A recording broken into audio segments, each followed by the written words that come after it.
আমাদের থাকা দরকার। সেটা মানে শহীদ উলামা পরিষদ হিসাবে কিছুটা আছে, ওসমানী প্রাক্তন হিসাবে ওসমানীর ছাত্র যারা তাদের মধ্যে কিছুটা আছে।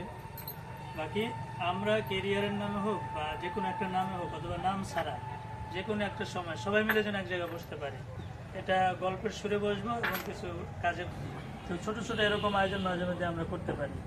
ভবিষ্যতে যদি কোনো সময় এরকম হঠাৎ ফোন দেওয়া হয় তাহলে কি আপনারা বিরক্ত হবেন না আসবেন?